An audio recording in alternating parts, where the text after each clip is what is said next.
जय हिंद दोस्तों, कैसे हैं आप सभी। जय हो स्टडी वनडे एग्ज़ाम्स के इस प्लेटफॉर्म पे आप सभी का बहुत बहुत स्वागत है। और ज्योग्राफी में जो रिवर्स का हमने सीरीज़ लेके चला है उसमें हमने 4 नदियाँ गोदावरी, कृष्णा, कावेरी और महानदी को कंप्लीट कर लिया था और 5वां वीडियो हमारा ब्रह्मपुत्र नदी के ऊपर था।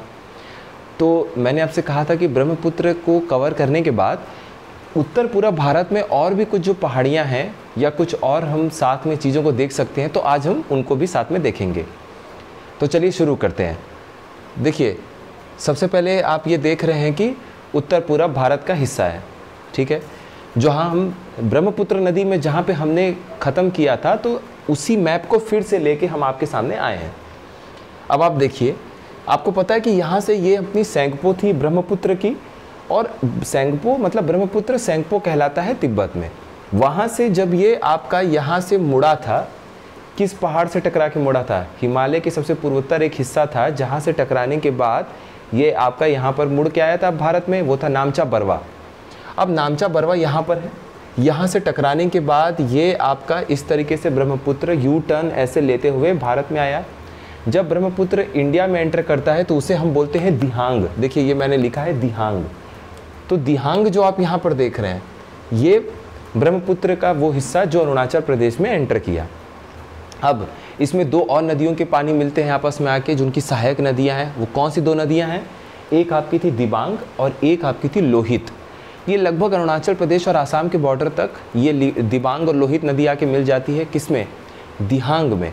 और जब ये सब नदियों का पानी एकत्रित हो जाता है, एक जगह पर हो जाता है, तो आप देखेंगे कि ये आपका पहाड़ वाला रीजन था, ठीक। ये आपका पहाड़ वाला रीजन था, तो ये अरुणाचल प्रदेश था। अब ये प्लेन वाला रीजन है, तो प्लेन में आपका दिबांग, दिहांग जो ब्रह्मपुत्र आपकी एंटर करती है, दिबांग और लोहित, ये तीनों नदियों का पानी आ गया आसाम में, ठीक, प्लेन रीजन में। और अब हम इसे कहते हैं ब्रह्मपुत्र।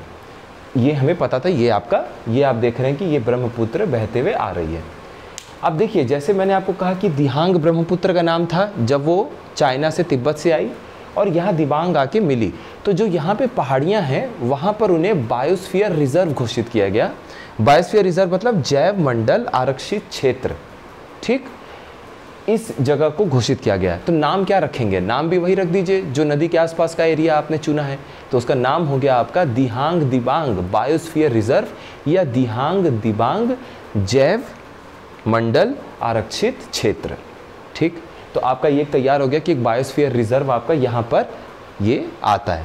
ये आपका 6 नंबर मैंने दिया हुआ है, ये आप देख सकते हैं यहाँ पर, ये 6 नंबर है, ठीक है। अब यहाँ पर जैसे ब्रह्मपुत्र आगे बढ़ी, अब हम थोड़ा सा पहाड़ियों को भी देख लेते हैं, क्योंकि नदी को हमने पिछले वीडियो में डिटेल में कवर किया था। आप जाके उसको ज़रूर देखिएगा एक बार। अब देखिए, यहाँ पर ये सबसे पहले आपको देखने को मिलेगी अरुणाचल प्रदेश में, सबसे एकदम बॉर्डर पे पड़ जाता है तिब्बत के साथ। कौन सी ये पहाड़ियाँ हैं? मिशमी पहाड़ियाँ, मिशमी, ठीक है। ये मिशमी पहाड़ियाँ हैं। मैंने सोचा था कि जनजातीय भी आप लोग को साथ में पढ़ा दिया जाए, लेकिन वो फिर काफ़ी एक ही जगह पे चीज़ें होने से ना कॉन्सेप्ट की क्लैरिटी नहीं बन पाती है। तो जब हम एक साथ भारत में सारे जनजातियों को देखेंगे कि कौन से राज्य में कौन सी जनजाति पाई जाती है, तो फिर से ये पूर्वोत्तर में हम उसे कवर कर लेंगे। अभी देखिए, ये मिशमी पहाड़ी आपकी कवर हो गई। मिशमी के बाद अब आप थोड़ा सा ब्रह्मपुत्र नदी के साथ मत जाइए, अब आप थोड़ा सा सैर करिए म्यांमार और भारत के साथ साथ जो बॉर्डर है उसके साथ आप सैर करिए थोड़ा सा। तो अभी आपको इधर ब्रह्मपुत्र के साथ नहीं जाना है आसाम में, अभी आप जा रहे हैं अरुणाचल से नीचे नागालैंड, फिर मणिपुर, फिर मिज़ोरम, फिर आप ऐसे घूमेंगे तो त्रिपुरा से वापस आसाम से होते हुए मेघालय, और फिर आप पहुंच गए वही ब्रह्मपुत्र के साथ साथ। अब देखिए, यहाँ पर आप देखिए, तो यहाँ पर आपकी कौन सी पहली पहाड़ी है? मिशमी पहाड़ी के साथ जब आप नीचे आते हैं, आपने दिबांग नदी छोड़ दी, सहायक नदी है, लोहित नदी छोड़ दिया।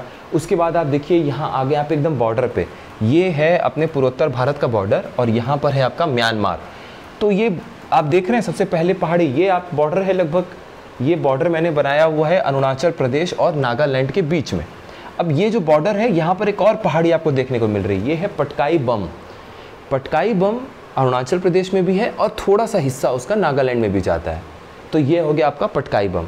पटकाई बम के बाद आपको देखने को मिल रहा है कौन सी पहाड़ी है? नागालैंड में आप पहुंच चुके हैं, तो कौन सी पहाड़ी होगी? नागा हिल्स हो गई, नागा पहाड़ियाँ हो गई, ठीक है। अब आप यहाँ नीचे आ जाइए, नागा पहाड़ी लिख लीजिए आप इसको। चलिए, नागा पहाड़ियाँ आ गए, ठीक है। अब आप नागालैंड छोड़ते हुए कहाँ पहुँच गए? मणिपुर। मणिपुर में भी मैंने एक पहाड़ आपको दिखाया हुआ है, तो ये इसका नाम मणिपुर हिल्स है, मणिपुर के नाम पे, मणिपुर की पहाड़ियाँ। यहाँ पर आप देखिए एक झील मैंने बनाया हुआ है, ठीक है। इस झील का नाम है लोकतक झील। लोकतक झील फ्रेश वाटर झील है। लोकतक झील के बारे में अगर आपको कुछ भी खास बात पता है तो एक बार कमेंट सेक्शन में लिख के बताइएगा, ठीक है। कमेंट सेक्शन में आप लोग को इसलिए बोल देता हूँ लिखने के लिए, ताकि आपके भी एक ना साथ में रिवीजन बनता रहे। क्या होता है कि हम चीज़ों को सोचते हैं कि बैठे बैठे सारी चीज़ें डाइजेस्ट करते जाएं, उससे बहुत ग्रोथ नहीं फील होता है। आप भी जब चीज़ों को सर्च करेंगे कुछ और बातें आपको पता चलेंगी जो यहाँ कवर नहीं हो पाई हैं या मैं कवर नहीं कर पाया हूँ। तो लोकतक झील के बारे में जो भी आपको पता है वो ज़रूर बताइएगा। आपको हिंट के लिए एक बता दूँ कि लोकतक झील में जो आपके मरे हुए बहुत सारे समझ जाइए कि पौधे टाइप की या बहुत सारी चीज़ें हैं, ऑर्गेनिक मैटर, जो वो सड़ते रहते हैं तो वो उस झील के ऊपर तैरते रहते हैं। जैसे मान लीजिए ये आपका ये लोकतक झील है, तो इस पे ये ऐसे ऐसे मरे हुए पौधे वगैरह सब तैरते रहते हैं, जिनको हम फुमड़ी बोलते हैं, फुमड़ी। तो इनके बारे में एक बार आप सर्च करिएगा और जो भी इन्फॉर्मेशन आप लिख सकते हैं कमेंट सेक्शन में ज़रूर लिखिएगा। अब यहाँ से देखिए ये लोकतक झील से एक नदी बहती हुई जाती है। इस नदी का नाम क्या है? ये नदी जो ऐसे त्रिपुरा होते हुए ऐसे जा रही है और बांग्लादेश में जाके ये आपकी इधर से जो ब्रह्मपुत्र आती है, जमुना, जो हमने पिछले वीडियो में आपको बताया था कि ब्रह्मपुत्र जब आपकी एंटर करती है, घुसती है बांग्लादेश में, तो उसका नाम क्या होता है? उसका नाम होता है जमुना। उधर से अपनी गंगा जी का वो हिस्सा जो एक फरक्का बैराज से अलग हो गया बंगाल में, ठीक है, तो उसे आप हुगली नाम दे देते हैं, और जो हिस्सा बांग्लादेश में एंटर किया उसे आप पद्मा नाम देते हैं। फिर ये जमुना और पद्मा जब आपस में मिल जाते हैं, इधर से आ गई आपकी पद्मा, इधर से आ गई आपकी जमुना, और यही बराक नदी जाके जब उनके नदियों में मिलते हैं, उनके पानी में मिलता है, तो उसे सुरमा नदी बोलते हैं। तो ये तीनों मिलकर फिर आपका बनाता है मेघना, और फिर वो फाइनली आपका बंगाल की खाड़ी में मिल जाता है। तो ये बराक नदी कहाँ से निकली है? इसी लोकतक झील से निकली हुई है। अब यहाँ पर देखिए यहाँ भी पहाड़ी है, मणिपुर हिल्स हमने नाम दे दिया। अब आप लगभग म्यांमार बॉर्डर तक पहुँच गए। ये है आपका मिज़ोरम। तो मिज़ोरम में कौन सी पहाड़ी है? Meso hills. मिज़ोरम के इसलिए मीजो पहाड़ी के नाम पे मिज़ोरम आपने नाम रख दिया। मीजो हिल्स को हम लोग लुशाई की पहाड़ियाँ भी बोलते हैं, ठीक है, लुशाई हिल्स या लुशाई की पहाड़ियाँ भी बोलते हैं। अब हमने ये पूरा का पूरा बॉर्डर कवर कर लिया। यहाँ देखिए मैंने कुछ यहाँ 4 नंबर लिखा हुआ है नागा हिल्स के पास में। ये क्या है? ये आपका हाईएस्ट पिक, सबसे ऊंची चोटी नागा हिल्स की कौन सी है? सारामती है। ये देखिए 4th number, Saramati highest pick, सबसे ऊंची चोटी। मतलब ये आपकी नागा पहाड़ी, नागा हिल्स, बीच में एक इतना बड़ा हाईएस्ट पिक, क्या नाम है इसका? सारामती, ठीक है। अब आपको इसी पे अगर क्वेश्चन केवल पूछ दे, मान लीजिए इस पे केवल क्वेश्चन पूछा हो तो थोड़ा सा इजी पड़ जाएगा, फिर भी हम यहाँ से देखते हुए चलते हैं कि आपको लगाना है उत्तर से लेके दक्षिण की तरफ पहाड़ियों को अरेंज करना है, जो हमेशा क्वेश्चन आता रहता है। तो सबसे पहले आपका क्या हो गया? सबसे पहले मिशमी हिल्स, मिशमी की पहाड़ी के बाद पटकाई बम के बाद नागा हिल्स के बाद मणिपुर हिल्स, मणिपुर के बाद फिर मीजो हिल्स, या मीजो हिल्स अगर नहीं लिखा उन्होंने लिख दिया लुशाई हिल्स, तो लुशाई की पहाड़ियाँ। अब ये 2-3 पहाड़ी और मिक्स हो जाएगा, फिर टफ क्वेश्चन बनाना होगा। तो इसके साथ साथ आपकी जो बाकी मध्य भारत और बाकी भारत के हिस्से की पहाड़ियाँ हैं उनको भी साथ में मिक्स कर दिया जाएगा, फिर कन्फ्यूजन क्रिएट होता है, तो उनको भी देख लेंगे एक बार, तो वो कन्फ्यूजन क्रिएट नहीं होगा, ठीक है। अब हमें कहाँ जाना है? अब हम इस एरिया को कवर कर चुके हैं। अब हम ब्रह्मपुत्र के साथ फिर आगे बढ़ते हैं। अब हमने यहाँ से तो एंट्री की थी आसाम में, देखिए ये आसाम और अरुणाचल का बॉर्डर है। हम यहाँ से एंट्री करते हैं। नदियों को हमने पिछली बार डिटेल में लिखा था, इसलिए सारी नदियों को हम कवर नहीं कर रहे हैं इस बार। अब हम आगे जैसे ही बढ़ते हैं, आप यहाँ देखिए एक नदी आके मिल रही है सुबनसिरी। इसलिए मैंने कहा था कि नदियों को अगर आप देखेंगे तो बार बार ये नदियाँ जब रिपीट होंगी तो आपको हिट करेगा, दिमाग में क्लिक करेगा कि अरे ये तो मैंने पढ़ा हुआ था, फिर ये नदी आ गई। तो सुबनसिरी नदी आप देखिए यहाँ पर आ रही है। तो ये 2 पहाड़ियाँ हैं, इन 2 पहाड़ियों के बीच से आ रही है। ये याद करने की ज़रूरत नहीं है, लेकिन एक लोकेशन मैं आपको बता रहा हूँ कि आपने यहाँ पे मिशमी हिल पढ़ लिया था अरुणाचल में। अब यहाँ पर आपको एक और पहाड़ी देखने को मिलेगी ऊंचाई पे, इससे तो नीचे है, मिशमी की पहाड़ी से नीचे है। क्या नाम है इसका? नाम है एबोर हिल्स, एबोर की पहाड़ियाँ। एबोर हिल्स आपका कवर हो गया। अब आप उसके और नीचे देखिए, इसके भी और नीचे यहाँ पे भी एक पहाड़ी है। इस पहाड़ी का नाम क्या है? मिशमी, एबोर, मीरी पहाड़ी, मीरी हिल्स। तो ये मिशमी, मीरी, और यहाँ जब मैं आपको पढ़ाऊँगा मिकीर, तो ये तीनों एम से है, थोड़ा सा कन्फ्यूजन होता है, लेकिन आप एक बार अगर उसे मैप के थ्रू थोड़ा अच्छे से देख लेंगे तो कन्फ्यूजन नहीं होगा।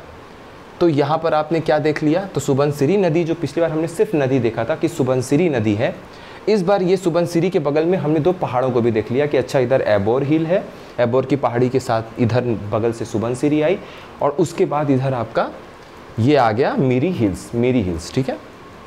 अब इसके नीचे देखिए एक और पहाड़ी आपको देखने को मिल रही है। ये कौन सी पहाड़ी है? ये है डाफला हिल्स। तो जब आप दक्षिण से उत्तर की तरफ देखेंगे तो सबसे पहले डाफला के बगल में मेरी के बगल में एबोर, और उसके बाद लास्ट में आपका आ जाएगा मिशमी की पहाड़ियाँ, ठीक है। इतना आपको क्लियर हो गया। अब आप यहाँ देखिए, जब हमने यहाँ कल उस पिछले वाले वीडियो में कामेंग नदी को देखा था कि सहायक नदी है, तो कामेंग जो है ये बगल में आप देख रहे हैं, इसी कामेंग नदी ये बगल में निकल रही है। कौन से? ये यहाँ पे आप ये देख रहे हैं, ये आपकी हो गई मेरी हिल्स और ये आपकी होगी डाफला हिल्स।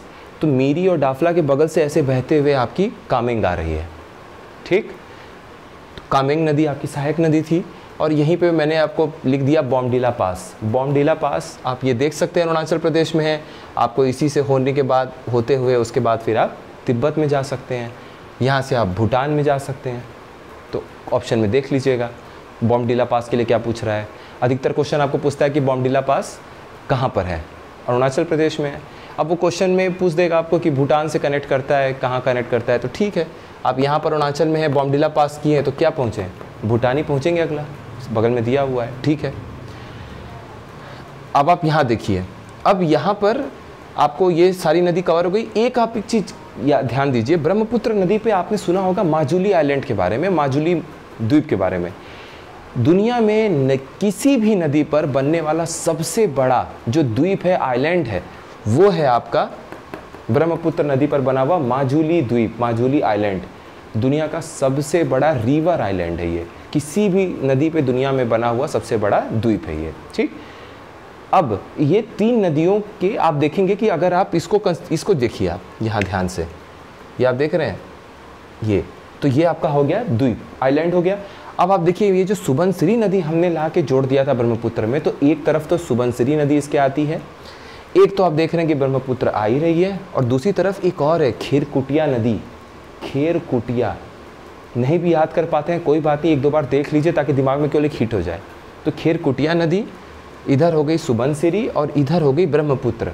इन 3 नदियों के मतलब बॉर्डर बनाती हैं आपके माजुली द्वीप के लिए। अब यहाँ से एक हमने दक्षिण की तरफ से भी, जैसे मान लीजिए ये नदी बह रही है, तो ये आपके बाईं तरफ से जो नदी आई ये लेफ्ट बैंक ट्रिब्यूटरी है, और दाहिने तरफ से जो आई वो राइट बैंक ट्रिब्यूटरी है। तो आपके बाईं तरफ से नदी जो आके सहायक नदी जुड़ रही है, वो आपकी कौन सी नदी है? धनसिरी नदी, जो हमने यहाँ पढ़ा हुआ था, धनसिरी नदी हो गई। अब ये धनसिरी नदी आके ब्रह्मपुत्र में मिल गई। तो आप धनसिरी देख रहे हैं, मैंने बीच से दिखा दिया कि एक मिकीर की पहाड़ी है बाईं तरफ, और इधर माजुली द्वीप पड़ता है राइट तरफ, दाहिनी तरफ।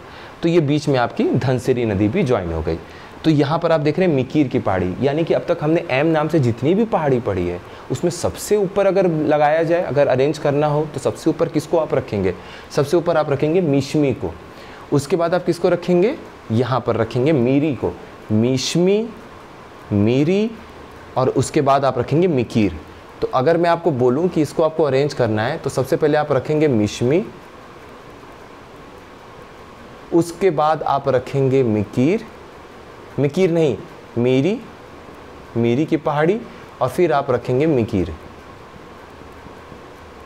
मिशमी, मीरी, मिकीर, ठीक है, ये आप देख सकते हैं। तो ये इस तरह से अरेंज करना है, ठीक है। इसके अलावा और भी कोई अगर पहाड़ी आएगा साथ में तो आप उसको भी अरेंज कर लेंगे, 2-3 बार इसको देख लीजिएगा। तो यहाँ पर हमने ये बना दिया। अब आसाम से आपके ये मेघालय में जाने के पहले एक पहाड़ी और है, जो लगभग आपका समझ जाइए कि ये नागालैंड के हिस्से को, थोड़ा सा मणिपुर के हिस्से को, और यहाँ नागालैंड नहीं मतलब मणिपुर, नागालैंड नहीं मणिपुर, कुछ हिस्सा मिज़ोरम, आसाम और मेघालय होते हुए ऐसे ऐसे आपका इस डायरेक्शन में एक पहाड़ी रहती है। और उस पहाड़ी का नाम क्या है? उस पहाड़ी का नाम है बरेल रेंज, बरेल की पहाड़ियाँ, बरेल पहाड़ियों का एक रेंज है, इस तरीके से, ठीक है। ये बरेल पहाड़ी है। तो बरेल पहाड़ी से ही आप समझ जाइए कि हिमालय की ये जो हिल आप देख रहे हैं ना, ये जो पहाड़ियाँ देख रहे हैं, इनको पूर्वांचल हिल्स बोलते हैं, पूर्वांचल की पहाड़ियाँ। ये पूर्वांचल, अपने यूपी वाले पूर्वांचल से मत कन्फ्यूजन होगा, इसको अभी नाम हमने पूर्वांचल रखा है, ठीक है। पूर्व की साइड है अंचल, पूर्वांचल। अब ये पूर्वांचल है और यहाँ पर आप देख रहे हैं कि यहाँ पर ये इसको जोड़ता हुआ एक इधर की तरफ गारो, खासी, जयंतिया जो 3 पहाड़ियाँ हैं मेघालय में, इनको ज्वाइन करता हुआ जोड़ता हुआ एक पहाड़ है और इस पहाड़ का हमने नाम रखा बरेल रेंज, बरेल की पहाड़ियाँ। आपने पूरा घूमते हुए आसाम तक आप पहुँच गए, बॉर्डर से कवर कर लिया आपने म्यांमार के साथ में। अब हम पहुँच रहे हैं मेघालय। मेघालय में देखिए सबसे पहले गारो, फिर खासी, फिर जयंतिया। अब कभी कभी आपको ऐसे भी अरेंज करने को क्वेश्चन देता है, तो सबसे बाईं तरफ गारो, फिर आपको बोल देगा लेफ्ट से राइट अरेंज करिए। तो सबसे पहले गारो, गारो के बगल में खासी, खासी के बगल में जयंतिया, जयंतिया के बगल में बरेल की पहाड़ी। उसके बाद आपको कहीं इस तरीके से कुछ भी दे दिया, पटकाई बम लगाइए, चाहे मिशमी हिल्स लगाइए, कुछ भी लगाइए तो आप लगा देंगे आराम से। अब यहाँ देखिए, ठीक है, यहाँ पे आप देखते हैं ये जो गारो की पहाड़ी है ना, गैरो हिल्स, ये गैरो की जो, अब फिर उसी तरीके से ये गैरो की पहाड़ी है, ये गैरो की पहाड़ी, और सबसे ऊंचा बीच में एक चोटी होगा। ये जो सबसे ऊंचा चोटी है गैरो की पहाड़ी में, यही आपका नोकरेक पीक कहलाता है। क्या कहलाता है? नोकरेक पीक। और ये जो नोकरेक है ये भी एक बायोस्फीयर रिजर्व है। तो ये बायोस्फीयर रिजर्व पूछता है नोकरेक बायोस्फीयर रिजर्व कहाँ पर है, तो ये कहाँ पर है? मेघालय में है।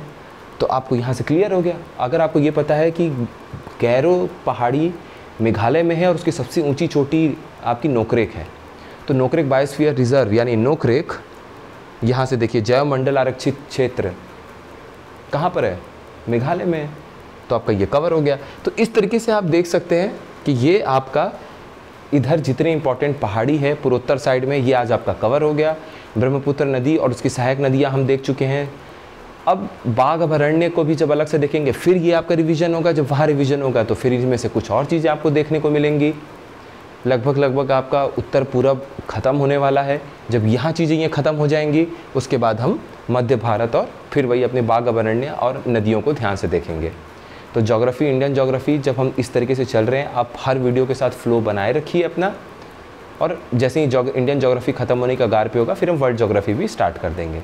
उसके बाद फिर जो ज़रूरत होगी उस हिसाब से हम वीडियो बनाते रहेंगे। तो ये आप देख सकते हैं। अच्छा, इन वीडियोस की जो फ़ोटो है, जो इमेजेस हैं, वो मैं वीडियो के नीचे आपको ग्रुप का लिंक दे दूंगा। हमारे जेहो स्टडी का ही एक अपना ग्रुप है, उस ग्रुप से जाके आप ज्वाइन कर लीजिएगा और फ्री में अपना ये सारे इमेजेस आपको मिल जाएंगे, वहाँ डाउनलोड कर लीजिएगा। ठीक है, तो आज का वीडियो बस इतना ही है। मेरे ख्याल से सारी चीज़ें कवर हो गई हैं, इसमें और कुछ बताने वाली बात नहीं है।